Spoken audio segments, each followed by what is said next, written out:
What's up, Roxstars? It's Rox with a little bit of talk about what's at the top of the blog, so let's get to it. Okay, you guys.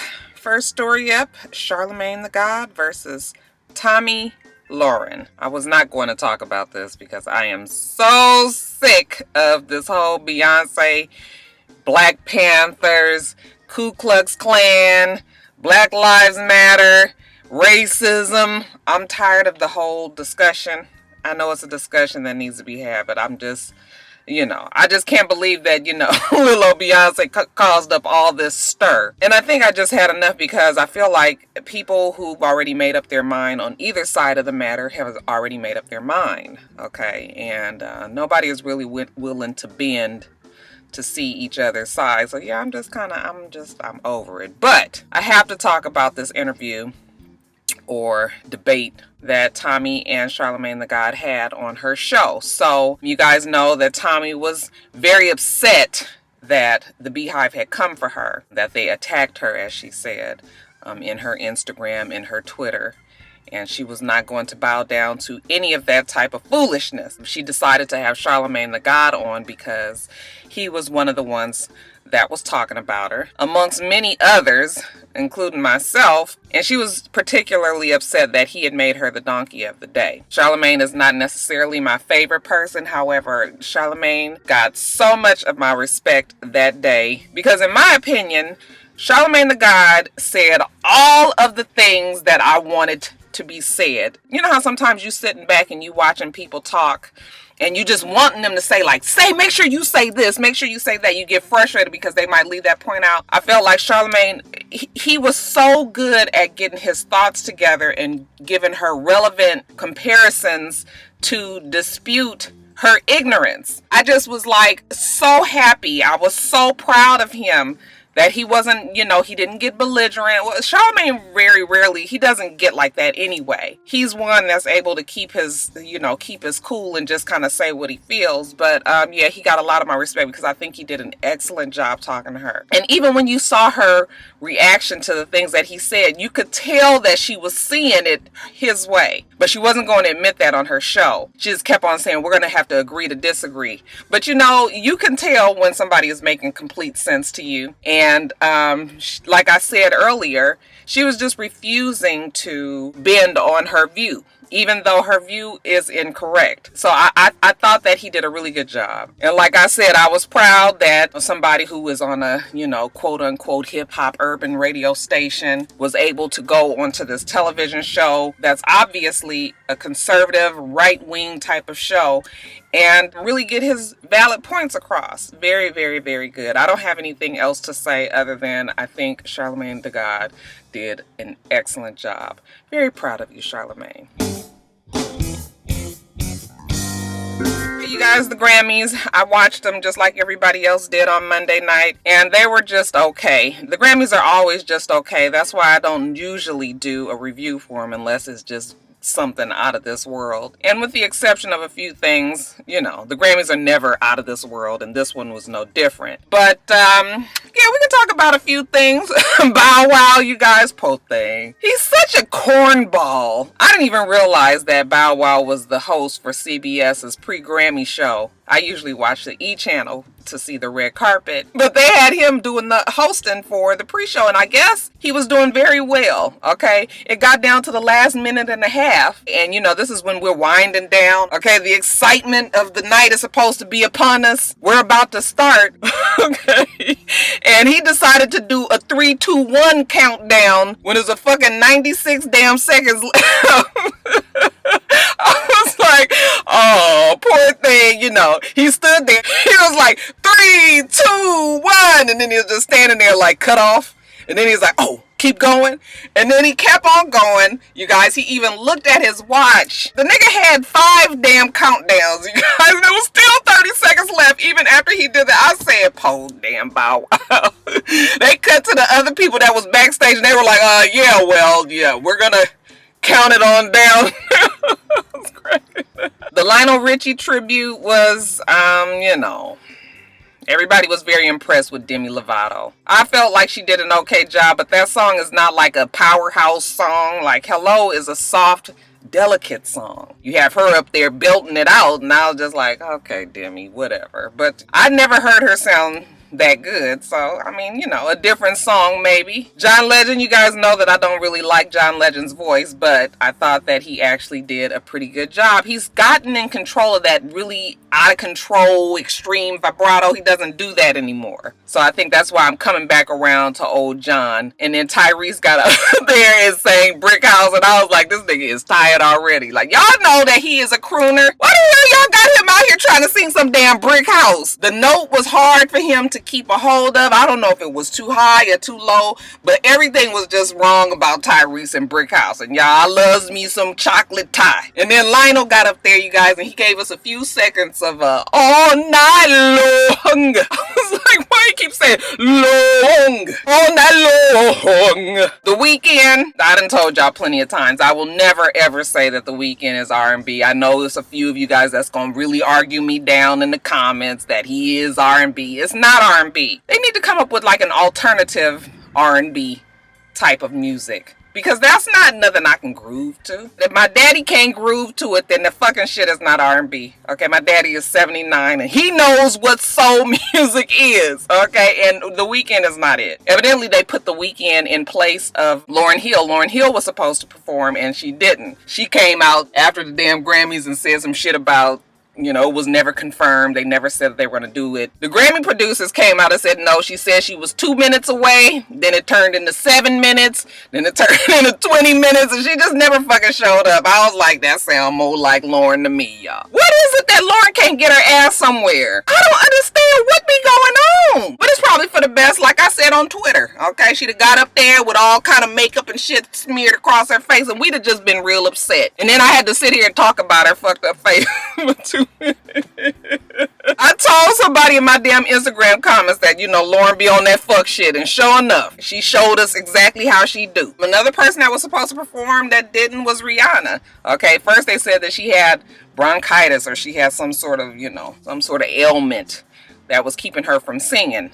But people were saying no, because she sang a couple of nights before at a Lionel Richie tribute and she did very well. So now what the problem is? Well, now they're saying that she had a meltdown. I don't know exactly what consisted of this said meltdown. She was supposed to sing one of her songs from her new album, and I was thinking maybe she was nervous, because reception for this new album has been pretty tepid. Even though, you guys, I know I said before that I didn't really feel the album, but I've been listening to it and I actually really like the album. It's very different than what we usually get from Rihanna. Okay, but I guess Rihanna's getting older and she's feeling a little bit more artsy, and we can't always be fucking dancing all the goddamn time. That's how y'all niggas be missing shit.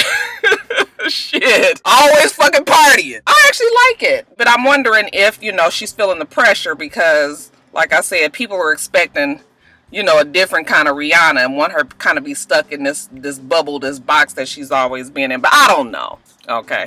They ain't confirmed, and ain't nothing turned up that, you know, she had this big meltdown. That's just what they say. Your boy Stevie got up there, you guys, and I just want somebody to stop it with Stevie. Why y'all let him get up there like that? God. And then of course, the performance of the night, which I totally enjoyed, was Kendrick Lamar. You guys knew I was going.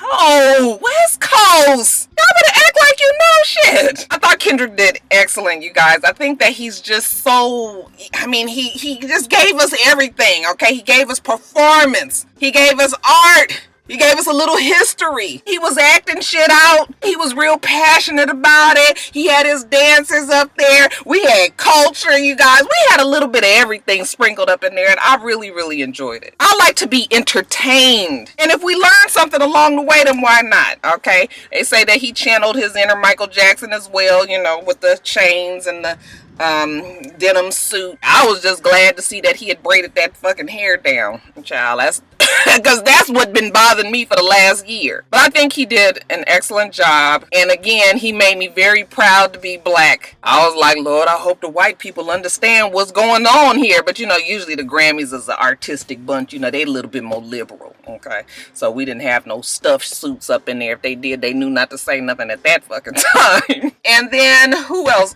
Taylor Swift. Oh, she gets on my fucking nerves so much. I mean, you respect Taylor Swift because Taylor's about about her bread. But she just, all that fucking jumping up every time somebody won, it's just like, oh, shut up, sit down. And then when she won her Album of the Year award, which you guys know I was going for Kendrick, for her to get up there, and I guess she was, very upset about the shit that Kanye had said about her. So, she goes on and say, people will try to take credit for your success, but it's all about your talent and, the fans that put you out there and put you up at the top. So, whatever. Whatever. Taylor is Taylor, and, just... Ugh. But that's pretty much it for the Grammys. What else? Did I miss anybody else?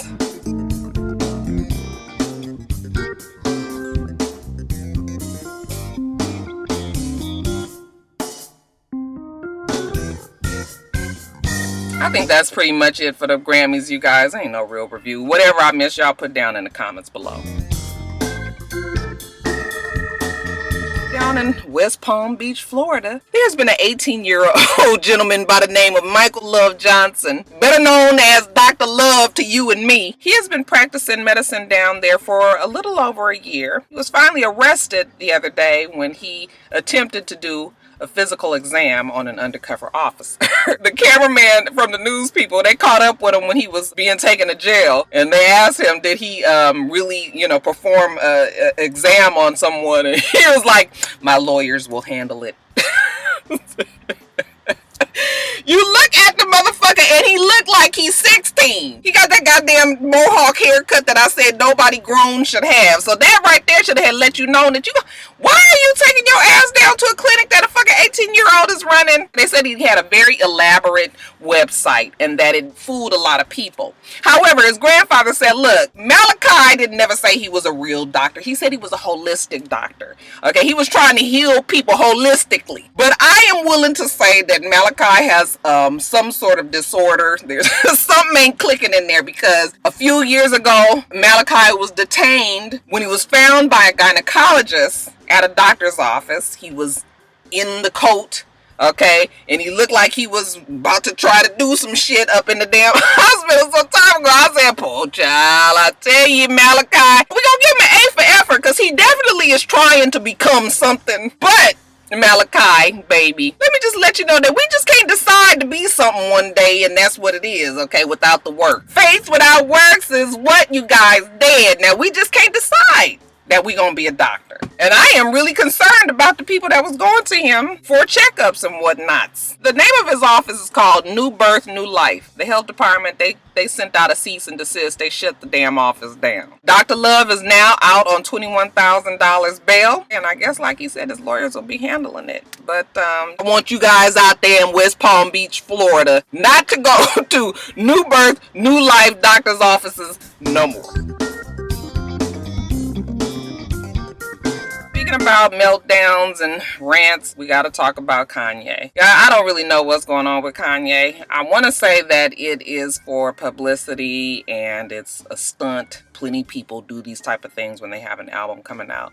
But something is starting to tell me that maybe it's not stunts. It's almost like Kanye is in a manic state. I'm not willing to go out and say that he's bipolar, but I will say that Kanye will be very calm for a long time, and then he'll just all of a sudden explode, and it'll just be a whole lot of nonsense and full of fucking negatory. Right now, we know he has this new album out, The Life of Pablo. He had this fashion show / listening thing at Madison Square Garden. He had all of his Kardashian family there. They even dragged Paul Lamar out there. Okay, I was very happy to see Lamar, by the way. Okay, Lamar looked like he was just kind of they was just like, look, just stand here and then sit your ass down. And Lamar was just like, I can handle that. All of that was going on, it was just fucking too much. But I was cool with it. I mean, that's Kanye. He wants to do things differently. I mean, fine, whatever. But then after he had his listening show / fashion show for Kanye season 3, then he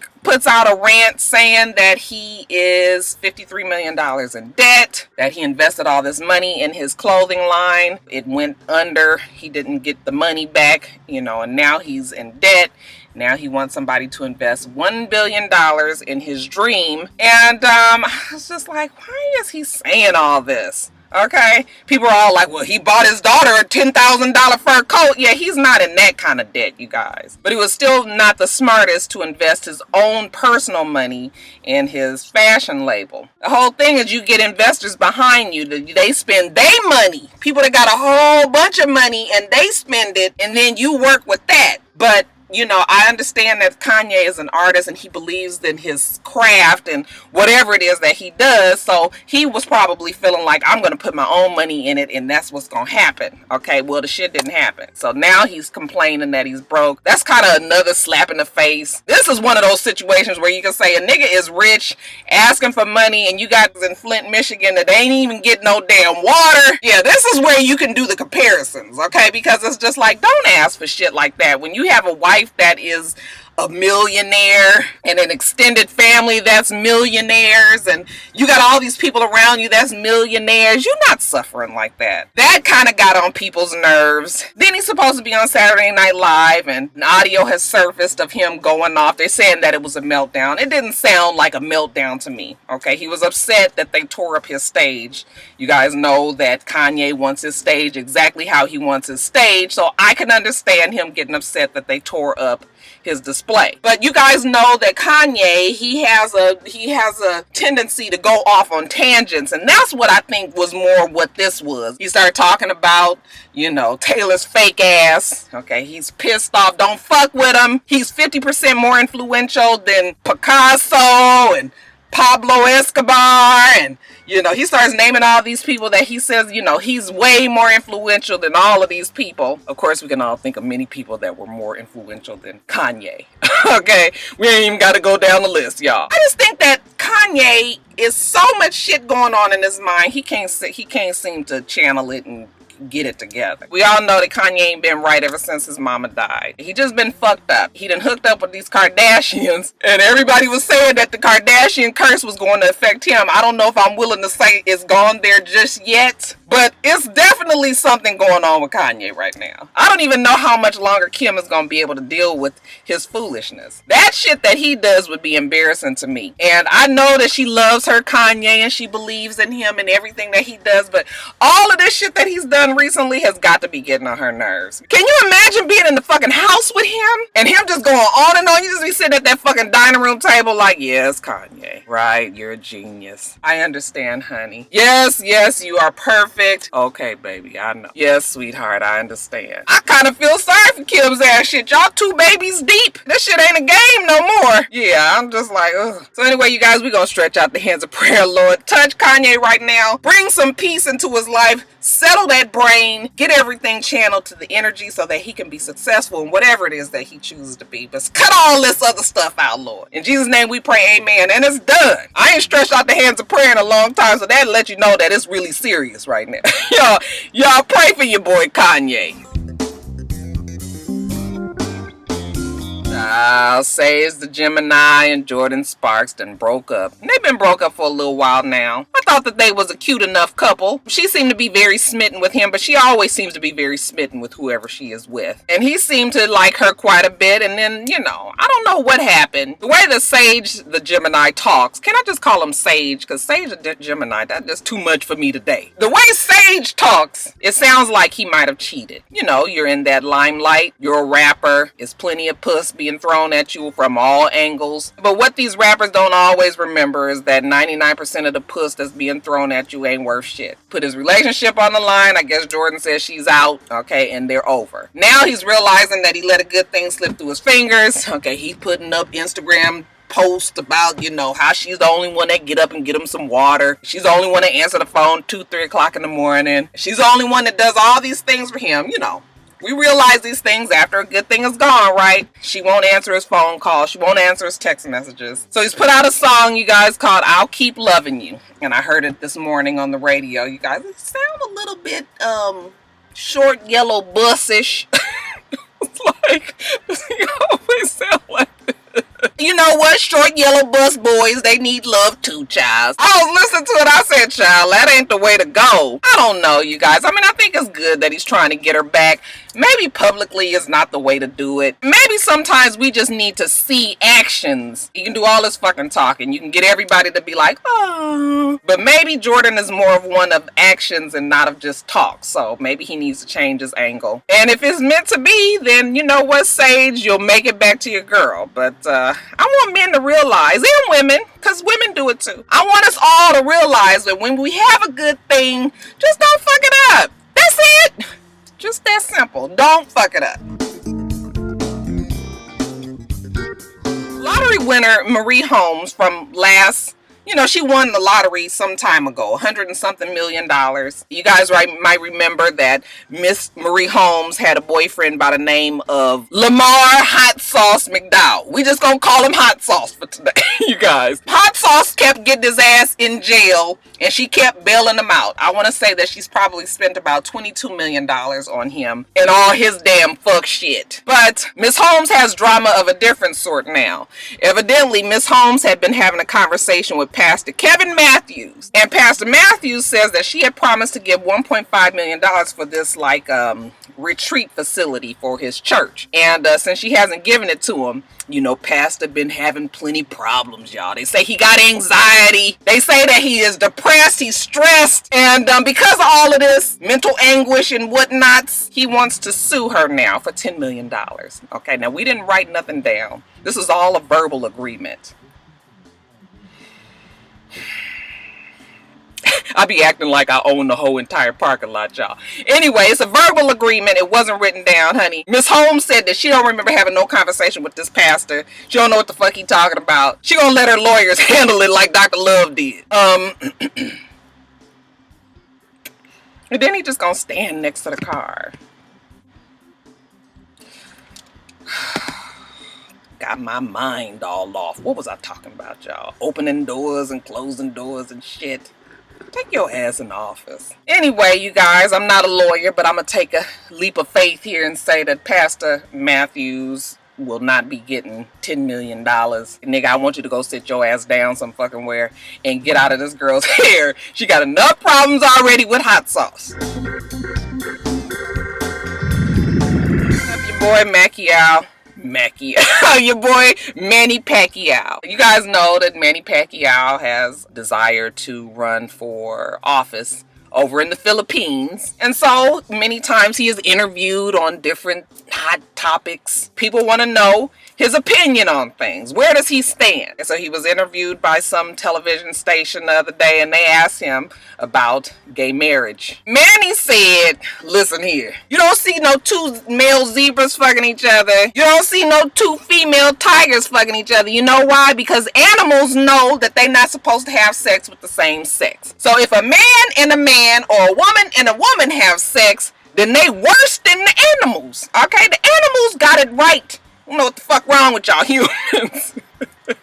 And Lord, why he say that? Oh, he done pissed off the folk today. Right after that happened, they had done got in Manny's ass pretty good. I guess he realized the error of his ways. And he put out a statement, saying that he's sorry. Okay, that he shouldn't judge people. But it was too little, too late. First of all, in this day and age, you have to realize that you have a lot of gay support out there. You are alienating your fans. You are alienating a whole community. And it's just not the smartest thing to say. I know people gonna get down in my comments and be like, it's a shame that you can't even say how you feel about, gay relationships. You can say how you feel about gay relationships, but we don't want you to compare us to fucking animals. Okay, or say that we worse than animals. Okay, not we. Because Roxanne ain't gay, honey, strictly dickly. We don't even play like that. But I'm just saying, gay people don't want to be put below animals. They just don't. It wasn't smart of him to say that. Sure enough, right after that happened, Nike, which is his biggest endorsement, they've been endorsing him, I think they said since 2006, honey, they dropped his ass like a hot rock. And Nike said that they found his comments abhorrent and that Nike strongly opposes discrimination of any kind. So that right there lets you know where the world is standing on this whole gay situation. You don't need to be out here saying shit like that, especially when you have sponsorships and things. I mean, unless you are willing to lose it, And in this case, a big part of Manny out. Why do I keep wanting to call him Manny out? A big part of Manny Pacquiao's pocket just left out the door. So yeah, you guys, somebody help Manny. Right now, he's looking for new sponsorship. You know, sports sponsorship. I guess Adidas. Get with Kanye, see what y'all can work.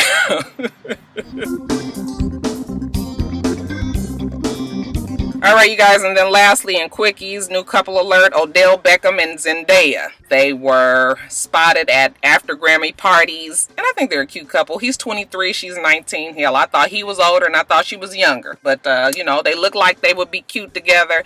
I'm here for the relationship. We gonna keep an eye out and see if it really is true. Ronda Rousey was on Ellen DeGeneres' show the other day, and she said that she wanted to commit suicide when she lost her fight to Ann Holmes. Is that her name? She said that she didn't know what she was going to be now that she was a loser, and that she wanted to kill herself, and the only reason that she didn't is because the man that she's involved with, he was there for her. He supported her. She decided that she wanted to have babies with this man, you know, and that was a reason to live. So for good for Rhonda. I'm sure that loss was very devastating for her, because she was one of those ones that was just really thinking that she was invincible. But honey, let me tell you something. Anytime you think that your ass can't get got, that's when you get got. We can't never get too fucking big for our britches. I guess Rhonda had to learn that the hard way. We don't want the girl to kill herself, though. And of course, because she's an ultimate fighter, boxer, whatever you want to call it, you know, she wants to go back. She wants to fight this girl again. She wants to try to regain her title and this, that, and the other. You know what? Fine. Okay. Don't get your ass in that damn ring. Get your clock cleaned again. But you know what? Rhonda says she's willing to try it.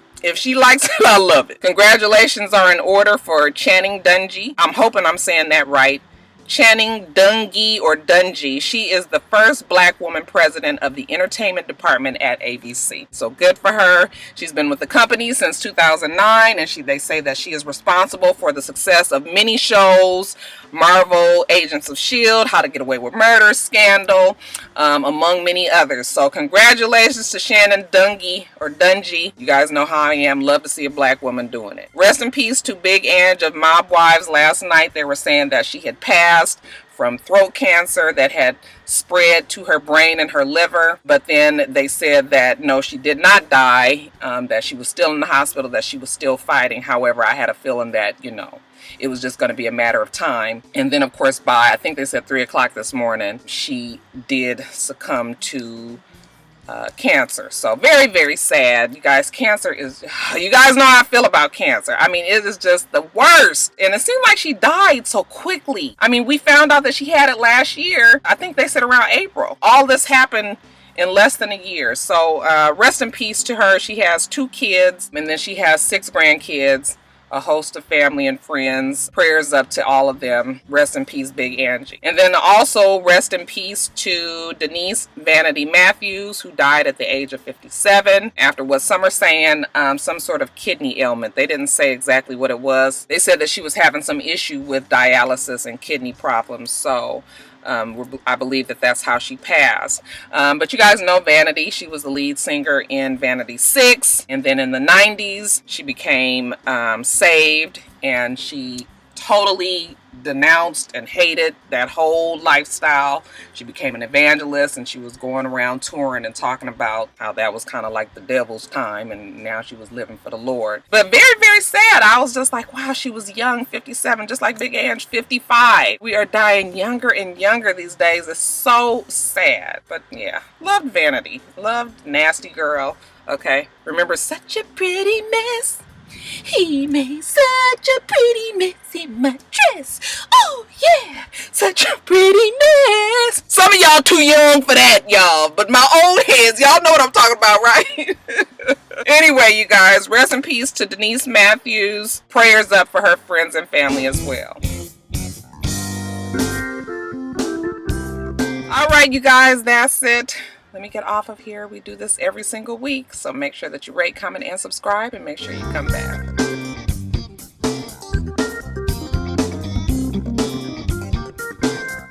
Until next time, Roxstars. Bye.